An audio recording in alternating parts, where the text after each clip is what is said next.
ఎందుకు టైం అయిపోతుందని వెళ్ళిపోతున్నావా? సరే నడు. Hello all, welcome back to my channel.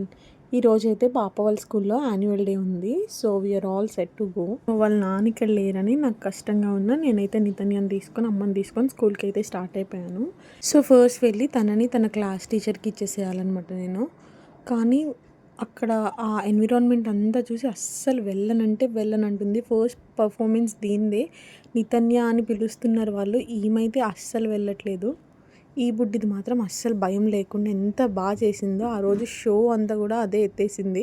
ఎంత చెప్పినా ఎంత బుజ్జగించినా మా మమ్మీ వెళ్ళి పక్కన నించుంది, అయినా కానీ అస్సలు పర్ఫామ్ చేయనని ఏడుపు. దీన్ని చూసి ఇంకో పిల్ల కూడా స్టార్ట్ చేసింది ఏడవడము. కానీ పిల్లలందరూ అలా డ్యాన్స్ చేస్తుంటే చూడ్డానికి అసలు రెండు కళ్ళు సరిపోలేదు. అందరి పర్ఫార్మెన్స్లో ఎంజాయ్ చేశాను నేను. It is really taking me back to my childhood అన్నట్టు అనిపించింది. మనోడేమో ఏడుస్తూనే ఉన్నాడు. మళ్ళీ చెప్తుంది క్లాస్ రూమ్లో అయితే నేను వేస్తాను కానీ స్టేజ్ పైన అయితే నాకు సిగ్గేస్తుంది అని. తర్వాత పేరెంట్స్ని కూడా రమ్మన్నారు డ్యాన్స్ చేయడానికి. నేనైతే అంత పొట్ట వేసుకొని అసలు వెళ్ళొద్దు అనుకున్నా. కాకపోతే నన్ను చూసైనా నా కూతురు నేర్చుకుంటుంది అని నేను కూడా స్టేజ్ ఎక్కి పర్ఫామ్ చేశాను. అలా చేయడం నిజంగా నన్ను నా చైల్డ్హుడ్కి బ్యాక్కి తీసుకొని వెళ్ళినట్టు అనిపించింది. లాస్ట్కి అయితే కనీసం ఒక 2-3 మినిట్స్ అయినా నా కూతురు స్టేజ్ మీద ఉంది కదా అని నాకైతే హ్యాపీగా అనిపించింది. తర్వాత ఫాదర్స్తో కూడా చేయించారనమాట.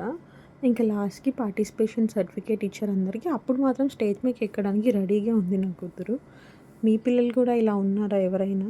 కమెంట్ చేయండి. And thanks for watching and subscribe for more videos. Bye.